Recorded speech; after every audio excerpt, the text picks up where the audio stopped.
Hey guys, Clayton Kuipers here with Lakeshore Customs. We got a beautiful day in Muskegon, North Muskegon, Michigan. Today we are working on a retaining wall. So previously, the homeowners had a wooden retaining wall. It was 100 feet long and it was just kind of getting blown out and rotting. So now we came in with some, hard material. We got block going in. This is a unilock wall that we're putting in here. We're backfilling, we got geogrid tying this thing back. We're gonna be going about 9 feet tall, 100 foot wide, and then we got 2 returns going in on both sides there. So it's really crucial that everything behind this wall is built up to spec to make sure that this wall is gonna last a lifetime and withstand all the elements out here. All right, so we're about a couple weeks into this project. First week, we were focusing a lot on the excavation here. So in order to get this wall down here, this was already a slope before. So working on a slope is tough. So we had to do some heavy excavation here, build ourselves a shelf, excavate on about a 45-degree angle back so we can get all of our geogrid in and tiebacks for this wall system. So we got about a week of excavation here and a week of stacking blocks so far. So we're making some good progress and moving along here. So the biggest thing when building a tall wall like this, obviously you want to have a good, strong tieback system, but also you got to think about where's the water going. So the first thing we did on this property was had an engineer on site. We went through where the water's going to be coming from on the house, and also how much rainwater and precipitation does this area likely get in a year. So factoring in water, which is the biggest factor when building a wall or even a patio at that point, we want to make sure that all this water is controlled and going to where we want it, and it's not going to affect what we're building. So first, we got a catch basin going in here. So center of the wall, we have this outlet here. This is going to be a catch basin on the center of the property. It's going to be catching a lot of the runoff from the house. We got gutters coming down into that, and then we also have some patios up here that are going to be draining into that catch basin as well. And that's where the majority of the water's going to be coming and then going out of the wall and controlled down to an area away from any of our structures. Building from the ground up here, we have a woven material fabric that's going to be underneath our wall. This is going to help with we don't want any material, busting its way through. We don't want moisture to be an issue there. So that can it's kind of like a drip edge on a house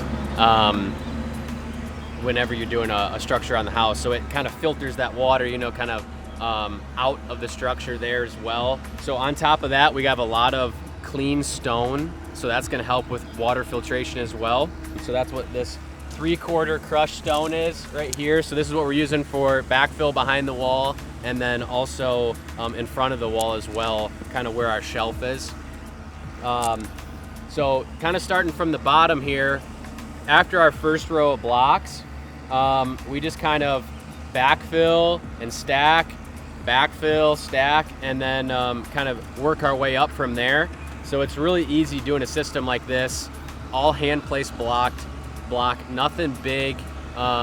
We do have some heavy machinery here, but all this is actually built by hand. We got about 300 blocks in right now, and a lot more to go because we're going 9 foot tall.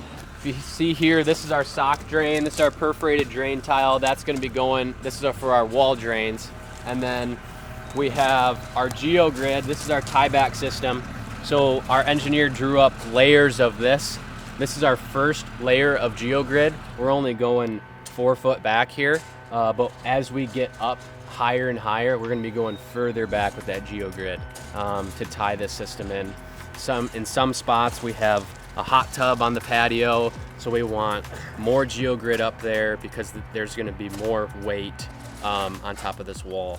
This is what our wall drain looks like. So as you can see, our pipe goes in on this side and then exits here, and that integrates well with this block right out the wall. So now we'll get into what's actually going down here.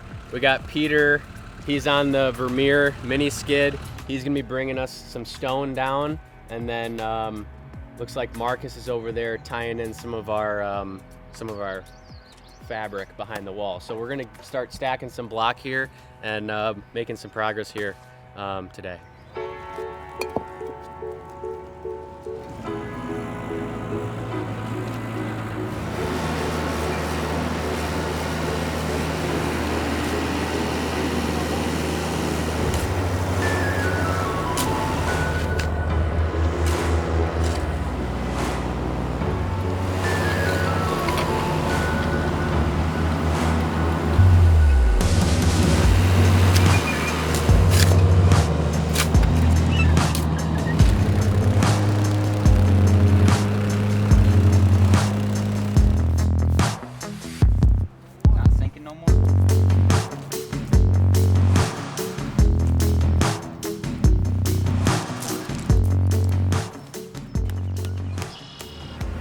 Okay, so now we got all of our backfill done, more geogrid laid back. Now we're gonna start stacking another course of blocks here. So we got a couple rows to go before our next layer of geogrid. So this is kind of the easy part. Now you just line up the blocks with the grooves. You know, do a quick check on your reveal on, like, this one has a 3/4 inch here. So we just check it on our corner and then stack both ways.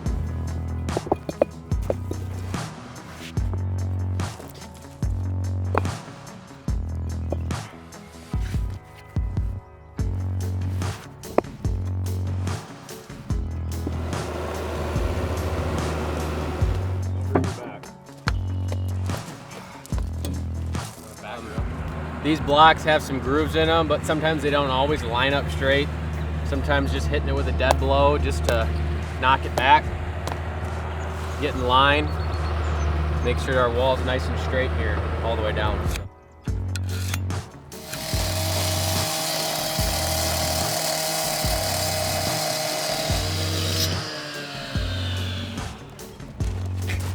You would.